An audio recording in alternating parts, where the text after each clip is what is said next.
बिस्मिल्लाहिर्रहमानिर्रहीम। शुरू अल्लाह के नाम से जो बड़ा मेहरबान निहायत रहम करने वाला है। अस्सलाम वालेकुम, वेलकम टू माय किचन।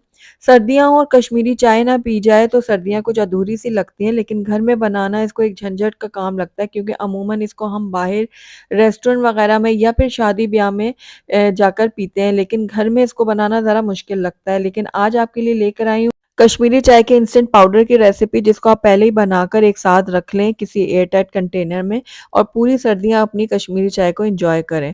तो चलिए फिर वक्त ज़ाया किए बगैर हम रेसिपी की तरफ चलते हैं।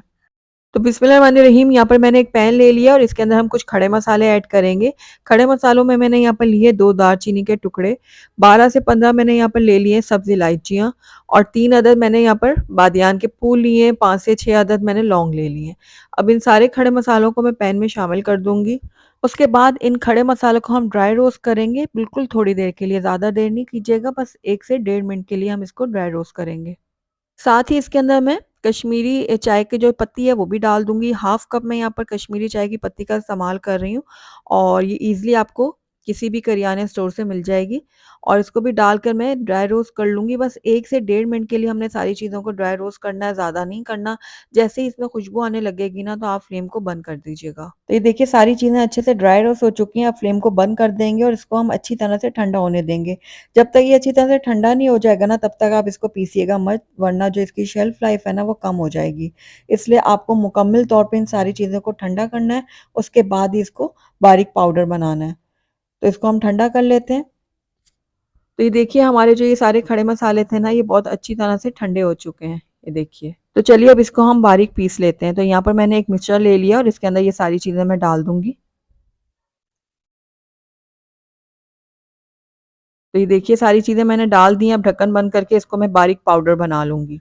जितना बारीक आप पीस सकते हैं ना इसको, उतना बारीक आप कर लीजिएगा।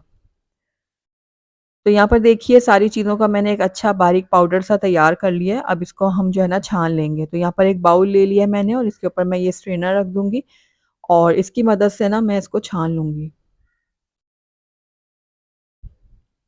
तो जितना भी बारीक पाउडर है वो नीचे चला जाएगा, और जो थोड़ा बहुत मोटा रह जाएगा ना, उसको हम दोबारा से थोड़ा-सा पीस लेंगे।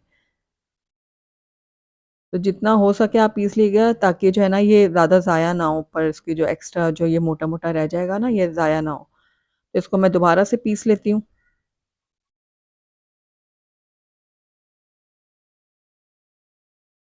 अब इसको भी छान लेती हूँ मैं। तो ये जो हमारा बेसिक सा पाउडर है ना, ये बिल्कुल तैयार हो गया है। ये देखिए। अब इसके अंदर हम ऐड करेंगे शुगर। तो मैंने यहाँ पर आइसिंग शुगर ली है, और तकरीबन 1 कप ली है। आप अपने टेस्ट के अकॉर्डिंग डाल सकते हैं। अगर आप ज़्यादा मीठा पसंद करते हैं, तो आप इसमें डेढ़ कप तक भी डाल सकते हैं। उसके बाद मैं इसके अंदर ऐड करूँगी मिल्क पाउडर। किसी भी कंपनी का आप ले लें, नीडो का ले लें, एवरीडे का ले लें। लेकिन मैं यहाँ पर जो है ना हाफ़ कप इस्तेमाल कर रही हूँ, इस वजह से क्योंकि मैंने इसको दूध में डालना है। लेकिन अगर आप पानी में ये चाय बनाना चाहते हैं ना, तो फिर आप यहाँ पर 1 से डेढ़ cup dry milk powder add करेंगे। अब इसके टेस्ट को एनहांस करने के लिए 1/4 टीस्पून नमक मैंने डाला है। उसके बाद कलर देने के लिए मैं यहाँ पर डालूँगी पिंक फूड कलर। तो ये भी मैंने 1/4 टीस्पून डाला है। सारी चीज़ें मिक्स कर लूँ, उसके बाद अगर मैं देखूँगी कम लगा मुझे कलर, तो मैं थोड़ा-सा और भी ऐड करूँगी। तो यहाँ पर मैं इसको मिक्स कर लेती हूँ अच्छी तरह से। अच्छा, इसको मिक्स करने के मैं आपको 3 तरीके बता देती हूँ। या तो आप इस तरह जिस तरह मैं चम्मच की मदद से कर रही हूँ ऐसे कर लें, लेकिन इसमें थोड़ा-सा टाइम ज़्यादा लगेगा। या दूसरा तरीका ये है कि आप छन्नी ले लें और उसमें इसको दोबारा से छान लें।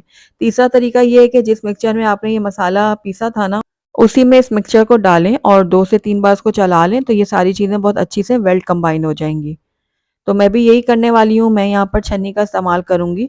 तो यहाँ पर दूसरा बाउल ले लिया मैंने, इसके ऊपर मैं ये स्ट्रेनर रख दूँगी, और ये इसको दोबारा से छान लूँगी। तो ये देखिए कितना नीचे ये अलग-अलग से चीज़ें बैठी हुई थी। तो अब इसको मैं इस तरह से जब छानूँगी ना, तो बहुत अच्छी तरह से सारी चीज़ें मिक्स हो जाएँगी। तो सारी चीज़ें बहुत अच्छी से मिक्स हो गई हैं। हमारा ये जो पाउडर है ये तैयार हो गया है पिंक टी का। लेकिन इसमें ना मुझे कलर थोड़ा-सा कम लग रहा है, तो मैं यहाँ पर 1/4 टीस्पून और डालूँगी कलर, और इसको मैं अच्छी तरह से मिक्स कर लूँगी।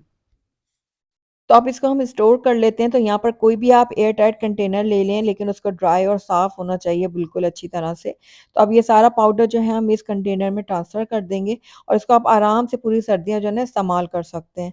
बहुत ही इंस्टेंट ये पाउडर है, और बहुत ही मज़ेदार सी ये हमारी चाय बनकर तैयार होगी। ये देखिए।